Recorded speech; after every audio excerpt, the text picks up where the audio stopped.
Salut à toi et bienvenue sur Afro Business Cash, la chaîne dédiée à l'entrepreneuriat et l'investissement au sein de la communauté africaine, mais également et surtout la chaîne qui te permet de muscler ton compte bancaire et ton mindset. Déjà, comment tu vas? Comment ça se passe la rentrée scolaire si tu es parent? C'est un sujet très sensible, hein? Avant de rentrer dans le vif du sujet de ce jour qui est celui de la rentrée scolaire et comment on prépare sa rentrée scolaire, comment on finance les fournitures scolaires des enfants, la pension et tout ce qui va autour. Si tu me découvres pour la première fois, je suis Chimène Nana. Je suis africaine, camerounaise d'origine et je vis actuellement en France, en Normandie. Donc avant cela, j'étais en région parisienne. Je suis également passée en région lilloise. Donc, et je suis également parent. Le gros sujet. Alors, je te rassure tout de suite, être parent, c'est pas uniquement les cris tout le temps, c'est également la joie, c'est le bonheur, c'est des fous rires. Oui, c'est également des moments où on crie un peu sur les enfants, mais tout ça c'est dans la joie en fait, c'est le package, on va dire. C'est tout ce package qui fait le bonheur au quotidien. Donc comme je disais en début de vidéo, aujourd'hui on va parler de la rentrée scolaire, donc de la préparation de la rentrée. Si tu es parent, dis-moi comment tu as préparé ta rentrée scolaire, comment ça se passe et comment tu as géré tout ça. Donc déjà, j'ai dénombré en catégories de parents qu'il y avait 4 catégories de parents d'élèves. La première catégorie, en fait, c'est la catégorie des parents qui prévoient tout. C'est des parents super prévoyants qui anticipent, qui achètent les fournitures scolaires des enfants bien avant, qui tout est classé, rangé. Le jour de la rentrée, les enfants sont nickel, tout va bien. Ça, c'est la première catégorie. Ah ben, c'est une catégorie qui se fait rare au Cameroun, je peux te le dire. Après, bon, je ne vais pas mettre tout le monde dans le même panier. Je n'ai pas fait une étude là-dessus, mais voilà. Il y a la deuxième catégorie des parents qui est celle des parents qui sont toujours à la bourre. C'est à la dernière minute, on réalise qu'il y a la rentrée, on se dépêche, allez, on anticipe, on essaye de vite gérer. On réussit à s'en sortir, donc les enfants finissent à l'école, tout va bien, même s'ils n'ont pas encore toutes les fournitures et tous les éléments, mais ça va, ils peuvent commencer avec et tout se gère dans la foulée, quoi. Donc il y a cette catégorie de parents-là. Il y a la troisième catégorie de parents, c'est des parents qui n'ont rien prévu, qui n'ont pas anticipé et qui à la dernière minute réalisent la veille que c'est la rentrée scolaire. Et lorsqu'ils réalisent cela, ils commencent à chercher des prêts à gauche et à droite pour financer la scolarité, les fournitures, pour financer un peu tout. Donc à ce moment-là, c'est un mode est-ce que tu peux me prêter? Est-ce que tu peux? Est-ce que c'est toute la famille qui est mobilisée? Ce sont les amis. Bref, ils réalisent que la rentrée, c'est demain, la veille. Donc ils se débrouillent comme ils peuvent entre prêts, aides et autres pour financer la rentrée des enfants. Et il y a les champions, comme je le dis souvent, la catégorie des parents qui ne savent même pas que c'est la rentrée scolaire. Cette catégorie-là est la meilleure. C'est des parents en fait qui ne savent pas qu'ils ont des enfants et du jour au lendemain, ils réalisent qu'en fait, ils doivent envoyer les enfants à l'école. Et c'est chaud. C'est vraiment chaud. Et cette catégorie-là, généralement, les enfants ne commencent pas à l'école tout de suite. Ils se retrouvent à commencer bien plus tard que les autres. Et souvent, c'est sans les fournitures scolaires, c'est sans le nécessaire. Et c'est des conditions un peu limites, mais bon, qu'est-ce qu'on y peut? Et souvent, même ces enfants-là ne commencent pas du tout l'école et ils sont au quartier pendant des mois, voire même toute l'année. Et c'est comme ça qu'ils loupent une année scolaire. Qu'est-ce qu'on y peut? Si les parents sont un peu inconscients lorsqu'ils fabriquent leurs enfants, ils oublient que voilà, il y a le lendemain, il y a les études des enfants qu'il faut préparer. Et malheureusement, en Afrique, on est très souvent dans la logique de c'est Dieu qui donne. C'est Dieu qui donne. Oh purée, c'est Dieu qui donne. Eh ben, ce soir-là, quand vous étiez tous les deux au chaud, c'était très bon, c'était sucré. Il n'y avait pas Dieu. Hein. Vous n'étiez qu'à deux.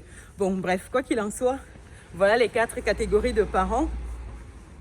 Et ce qui m'a marqué récemment, c'est lorsque j'ai échangé avec des proches au Cameroun qui me faisaient savoir que c'est trop facile de parler de préparation de la rentrée lorsqu'on est en Europe.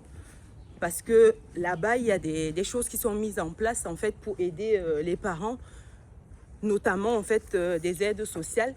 Et dans le cas précis, on parlait en fait de l'allocation de rentrée scolaire, donc ARS. Ici en France, en fait, c'est une allocation qui se situe entre 370 € et 400 € environ, en fait, versés aux parents par enfant. Et cela dépend en fait des conditions, des ressources des parents. Donc, et également, cela dépend de l'âge de l'enfant. Donc, en fonction des ressources des parents, de l'âge de l'enfant, tu peux être éligible ou non à cette aide-là. Donc, c'est de cette aide dont les personnes me faisaient part. Et moi, ça m'a vraiment fait rigoler parce que c'est dit qu'en fait, on va préparer la rentrée scolaire de ces enfants en prenant en compte en fait cette aide-là. C'est un peu cette mentalité-là en fait qui nous maintient en fait dans un état de dépendance, dans la pauvreté, dans la galère et dans la misère pour la plupart en fait. Parce que compter sur une aide de l'État pour une rentrée, c'est vraiment dommage.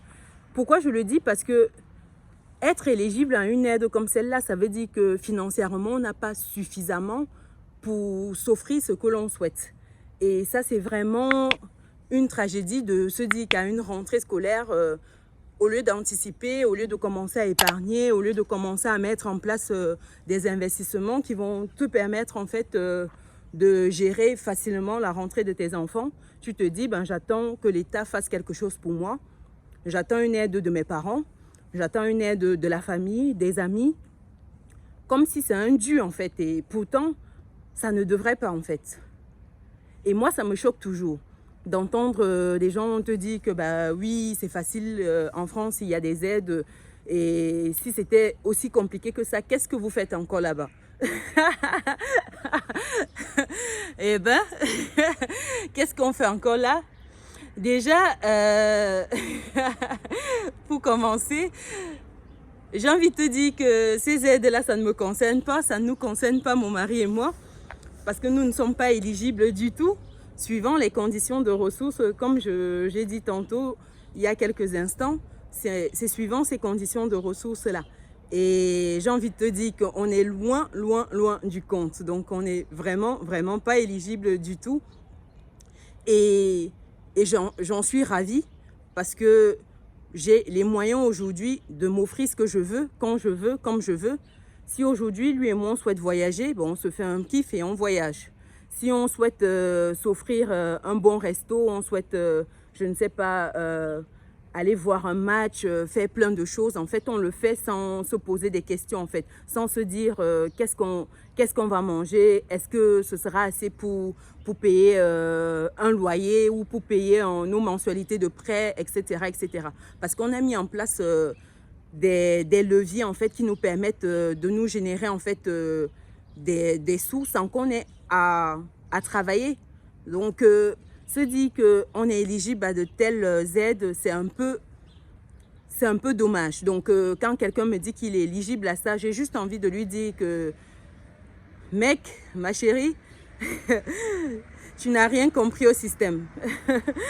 Je préfère n'avoir rien du tout et avoir mes sous qui rentrent au calme tous les jours que d'attendre une quelconque aide qui généralement te maintient en fait dans un état de dépendance. En tout cas, quoi qu'il en soit, c'est pour dire à tous ceux qui sont parents que c'est important en fait d'anticiper, de préparer la rentrée des enfants.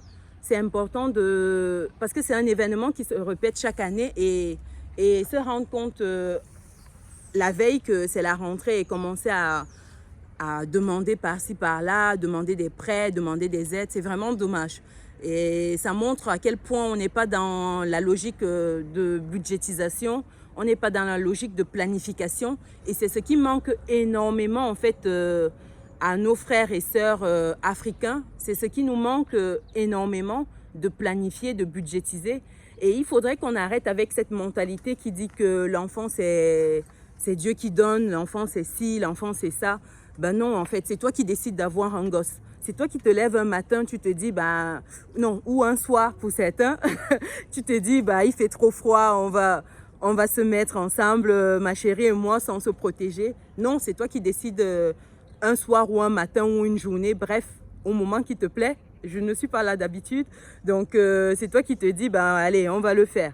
Donc arrête de dire que l'enfant c'est une bénédiction, l'enfant c'est une grâce, l'enfant tombe comme ça du ciel. Non, ça ne tombe pas du ciel.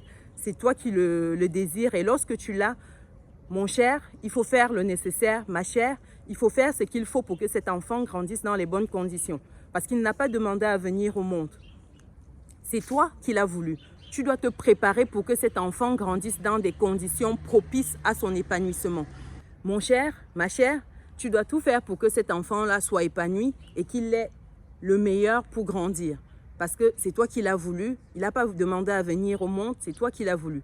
Donc, sur ce, je souhaite une bonne rentrée à tous les enfants, aux parents également.